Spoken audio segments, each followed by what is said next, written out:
Election लड़ने वाली किसी सियासी जमात से उसका इंतखाबी निशान छीनना ऐसे ही है जैसे किसी फौजी से उसकी बंदूक छीनकर जंग जीतने की तवक्को करना, जैसे किसी गार्ड से उसका असलहा वापस लेकर सिक्योरिटी की तवक्को करना, जैसे किसी हॉकी के खिलाड़ी से उसकी स्टिक वापस लेकर उससे गोल करने की तवक्को करना, और जैसे किसी क्रिकेट के खिलाड़ी से बल्ला छीनकर रन्स की तवक्को करना।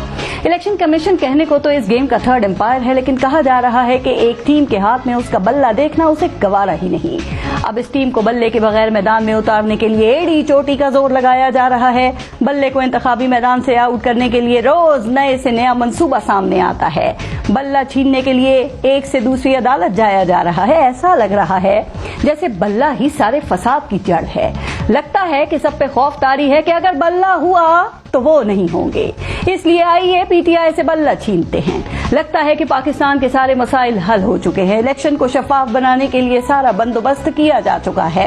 एक एक सियासी पार्टी को उसकी ख्वाहिश के मुताबिक लेवल प्लेइंग फील्ड दी जा चुकी है। इलेक्शन को आजाद, खुद मुख्तार और शफाफ बनाने के लिए ऐसे ऐसे इंतजाम किए जा चुके हैं कि कोई शिकायत करने वाला ही नहीं बचा, यानी कि सब काम हो चुके।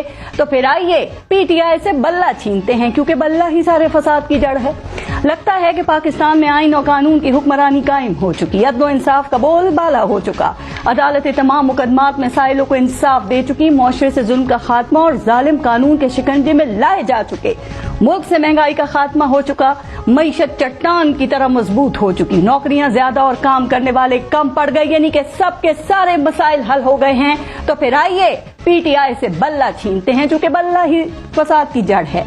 और इस फसाद की जड़ को काटने के लिए थर्ड एम्पायर हर अदालत का हर फैसला न सिर्फ चैलेंज करने बल्कि फैसला अपने हक में करवाने की कोशिश कर रहा है।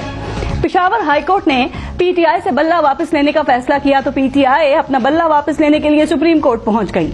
अब कहा जा रहा है कि पीटीआई से बल्ला छीनने की एक वजह खुद पीटीआई भी है, जिसने जानते बूझते अपना इलेक्शन ठीक तरीके से करवाने का ख्याल ही नहीं रखा और अब अपना काम वो अदालतों से करवाना चाहती है। ये मामला सुप्रीम कोर्ट में है, और अगर सुप्रीम कोर्ट भी बल्ला वापस नहीं करती तो फिर पीटीआई क्या करेगी?